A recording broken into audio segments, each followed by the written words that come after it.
kërkesën për procedurë të fjalës. Sepse unë do të ngrej një çështje që i takon të gjithëve.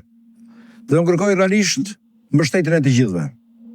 Spuntën e kam marrë nga disa telefona që kam marrë sot nga qarku i Gjirokastrës për sa qytetarë të bllokuar në zonën e luftës,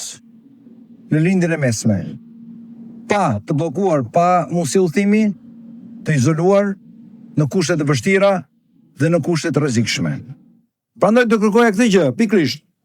involvimin e plotë të qeverisë shqiptare, të Ministrisë së Jashtme të Shqipërisë, në disa aspekte të asaj që po ndodh sot në lindjen e mesme. Jo vetëm në çështjen e ndihmës, mbështetjes, identifikimit të qytetarëve shqiptarë që janë atje dhe që kanë ngelur në mëshirë të fatit dhe askush nuk tenton t'i kontaktojë, ndërsa gjithë qeveritë e tjera europiane janë në këmbë, kanë krijuar qendra të urgjencës dhe janë në lidhje të vazhdueshme me qytetarët e tyre për të qenë sa më afër dhe për t'i mbështetur. Parlamentet e gjithë vendet tjera europiane mblidhen, janë mbetur sot. Aktualisht tashmë është sot në këtë kohë është mbetur dhe Senati italian, i cili gjykon pikërisht këto probleme. Ndërsa këtu të neshtet, sot do të vinë ministri i jashtëm, tip të shpërgjigje shumë prej me të çështje. Do të vinë vetë kryeministri, si në Itali, që po jep tashmë aktualisht përgjigje këtyre çështjeve. Së pari unë kërkoj diçka. Kërkoj nga të gjithë, edhe nga maggioranca, të dalim me një deklaratë të qartë, me qëndrim të qartë si Parlament shqiptar, ku deklarojmë qartësisht se ne jemi ngushtësisht të pandalshëm në krah të Shtetit Bashkuar të Amerikës në këtë veprim ushtarak që ka marrë kundër një regjimi gjakatar, kundër një regjimi diktatorial, i cili jo vetëm ka vrarë, ka prerë dhjetra mijëra qytetarët e tij, po ka krijuar një zonë destabiliteti, ka hapur terrorizmin dhe është bërë shkak për rreziqe të mëdha dhe të parashikueshme në të gjithë rrezullin. Unë mendoj se është nder në Parlamentin shqiptar të dalë qartësisht me një deklarim të tillë dhe të marrë qartësisht një pozicion të qartë në krah të Shtetit Bashkuar të Amerikës në këtë moment të vështirë, por e marrë në këtë moment shprese, jo vetëm pa të zonë, por dhe për shumë më tepër se për zonë, se të shpëtimi nga një regjim i tillë, diktatorial, aventurier, terrorist, do të jetë në ndjenjë të gjithëve. Së dyti unë kërkoj që Parlamenti shqiptar të shprehë qartësisht dhe dënoj sulmet iraniane që kanë bërë ndaj vendeve përreth, të cilat janë bërë realisht akte terrorizmi të një shteti terrorist. Prandaj duhet të marrim një qëndrim për të gjë. Duhet të danojmë me forcë këto sulme, të cilat po dënojnë qytetarët pafajshëm, mbi të cilëve dhe qytetarët shqiptarë që janë ato vende. Prandaj kjo është elementi i dytë me cilin do të involvohet Parlamenti shqiptar. Dhe elementi i tretë është ajo që nisa në fillim fare. Ne duhet të involvohemi qartësisht, duhet të bëjmë që qeveria shqiptare, Ministria e Jashtme, të lëvizë në mbështetje të qytetarëve shqiptarë që janë të bllokuar në atë zonë, ku janë ndaluar fluturime, ku nuk ka lëvizje, ndot lëvizje transporti, ku realisht është situatë e paqartë dhe pasigurt për ata që janë atje. Është detyra e qeverisë, është detyra e Ministrisë së Jashtme, është detyra e Shtetit shqiptar që të marrë të gjitha masat, së pari për identifikimin, për qetësimin, për mbështetjen, dhe së dyti për mundësinë e evakuimit sa më të shpejtë të qytetarëve shqiptar që janë në atë zonë lufte, e cila realisht nuk dihet se do zgjasë dhe nuk dihet çfarë dimensione do marrë dhe po merr si pasojë e aventurizmit të një regjimi gjakatar që është regjimi i Ajatullahëve në Iran. Prandaj unë kërkoj këtë gjë dhe i kërkoj të maggiorancës, i kërkoj të qeverisë shqiptare, i kërkoj të gjithëve të dalim me të material shkruar. Ta diskutojmë të që ndoshta në Komisionin e Jashtëm që nesër dhe të dalim me material fiks të plot, të qartë për pozicionin e Shqipërisë,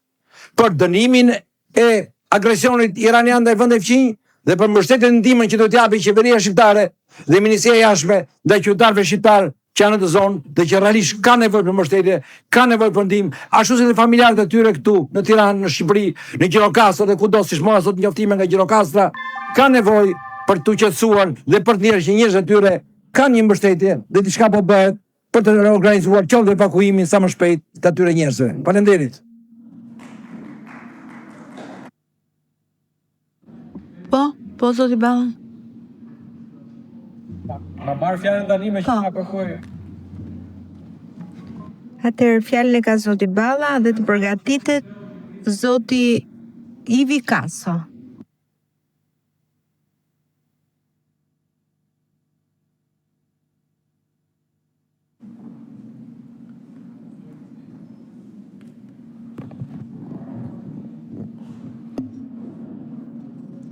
Zoti Shell dhe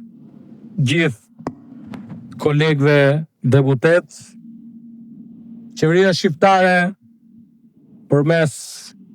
kryeministrit Rama e ka bërë qartë mbështetjen e Shqipërisë ndaj ndërhyrjes së Shtetit Bashkuar të Amerikës dhe të Izraelit në një sulm parandalus ndaj Iranit, dhe po ashtu, sikur se besoj jeni ndjeni, kryeministri Rama ka shprehur solidaritetin e plot të Shqipërisë me vendet në Gjirin Persik, të cilat janë kthyer në target të regjimit në shkatërrim e sipër të ajatollahëve në Iran. Kryeministri ka biseduar sot në një bisedë telefonike me presidentin e Emirateve të Bashkuara Arabe, lartësinë e tij Mohammed bin Zayed, dhe po ashtu ka shprehur solidaritetin edhe me vende tjera mike, popull vëllezër të Katarit, të Arabisë Saudite, të Bahreinit, padyshim të Emirateve të Bashkuara, por siç jeni ndjeni, ka pasur sulme edhe ndaj Qipros, aty ku janë bazat ushtarake.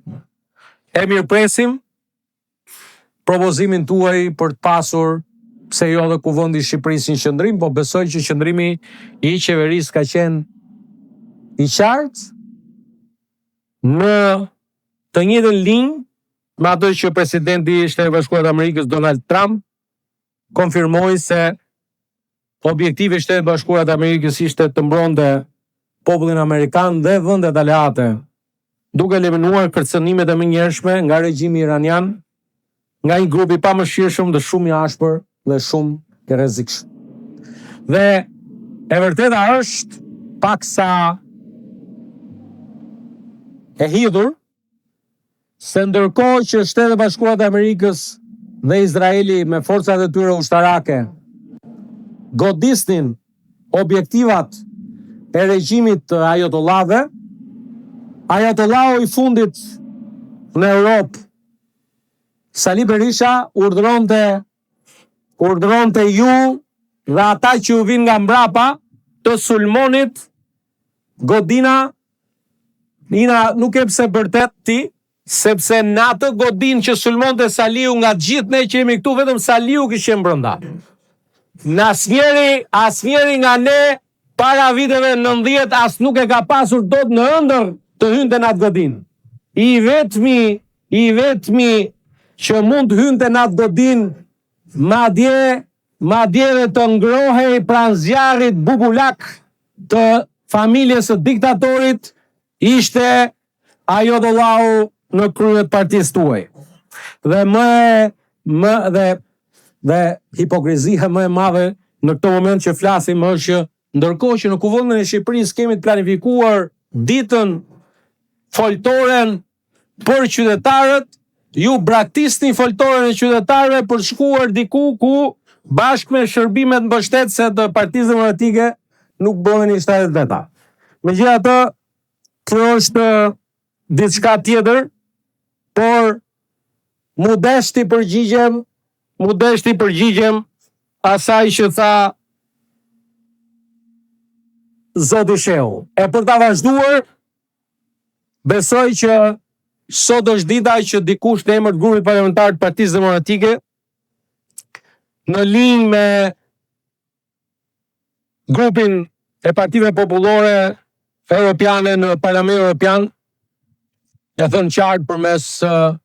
David McAllister, kryetarit të Komitetit Politikës Jashtme në Parlamentin Europian, që duhet të distancoheni nga dhuna. Madje dëgjova një prej këtyre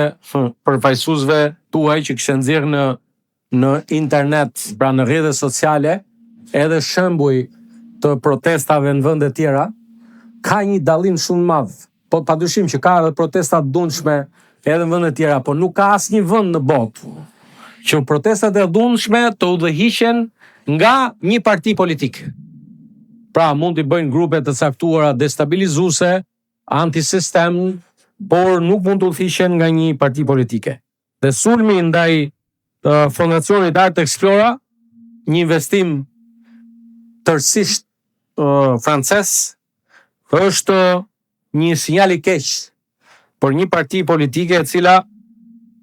në vitin 1991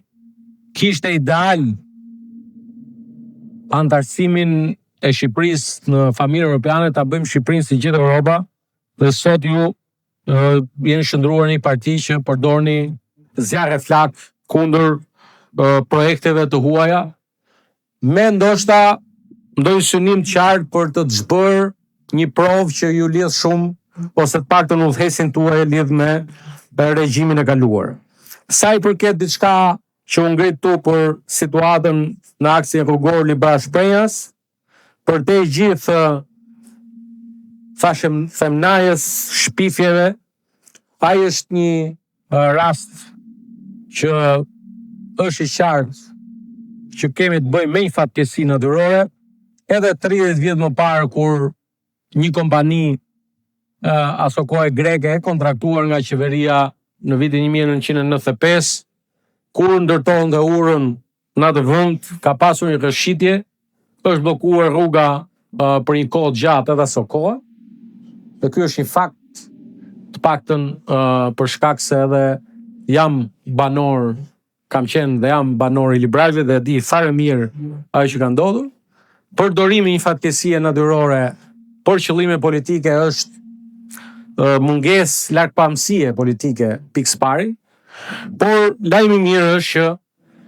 prej nesër në orën 12 rifillon qarkullimi